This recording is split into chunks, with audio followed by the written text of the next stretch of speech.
नमस्कार दोस्तों, मैं अनामिका आप सबका अनामिका एस्ट्रोलॉजी में हार्दिक स्वागत करती हूँ। आज हम बात करेंगे कुंभ राशि 15 जनवरी से 15 फरवरी, अंधकार या उजाला, मकर संक्रांति से कौन से पल शुरू होंगे, अच्छे या बुरे, पूरी जानकारी देखें। आगे बढ़ने से पहले निवेदन है, वीडियो को लाइक करें। कुंडली विश्लेषण के लिए सामने दिए गए व्हाट्सएप नंबर पर टेक्स्ट कर अपॉइंटमेंट फिक्स करें। निवेदन है, मेरी कविता राम आ रही है जरूर सुने और हैशटैग राम आ रही है कमेंट बॉक्स में लिखें।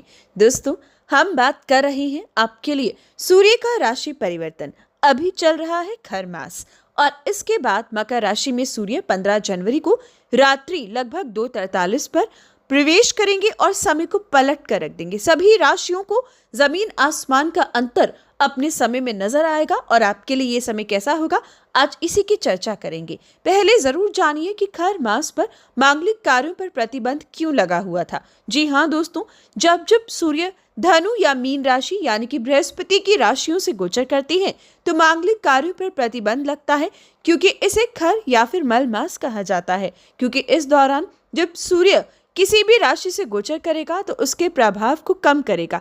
सूर्य के साथ भी जो ग्रह आता है, सूर्य उसको अस्त कर देता है और जब उसकी राशि में ही जाएगा तो उसको भी अस्त के समान कर देगा।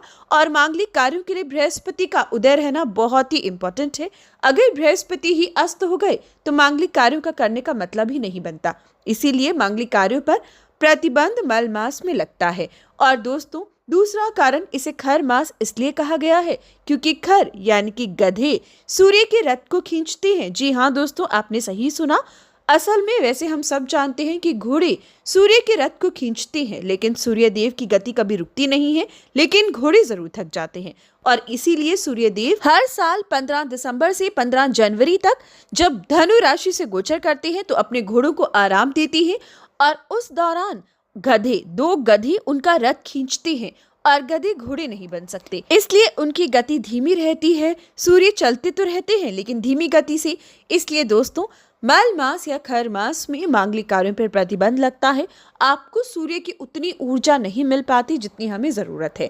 लेकिन अब 15 जनवरी रात्रि 2:43 पर मल मास का अंत होगा और अब से सूर्य की ऊर्जा भी तेज रहेगी, गति भी तीव्र होगी और मांगलिक कार्यों पर लगा प्रतिबंध समाप्त होगा। सबसे पहले कीमती वस्तुएं घर आएंगी, भूमि वाहन का सुख प्राप्त होगा, एसेट बनाने के लिए मौका प्राप्त होगा, विदेश ट्रेवल की इच्छा पूर्ण होगी, परमानेंट रेजिडेंसी के काम बन पाएंगी।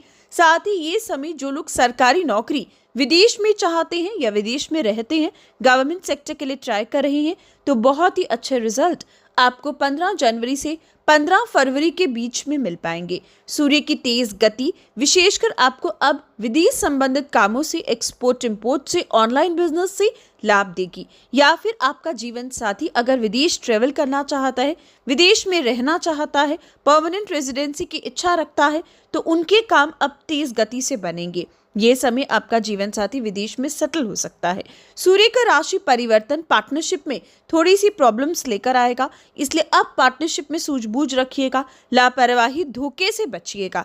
सूर्य का राशि परिवर्तन, अगर आप हार्ट पेशेंट हो तो अब आपको इस मकर संक्रांति से ज्यादा सावधानी बरतनी है, सेहत के प्रति लापरवाही नहीं बरतनी। सूर्य का राशि परिवर्तन स्किन डिजीज या आंखों का रोग इस मकर संक्रांति से आने वाली 15 फरवरी तक आपको दे सकता है, इसलिए आपको भी विशेष उपाय वीडियो के अंत में बताऊंगी, जरूर कीजिएगा।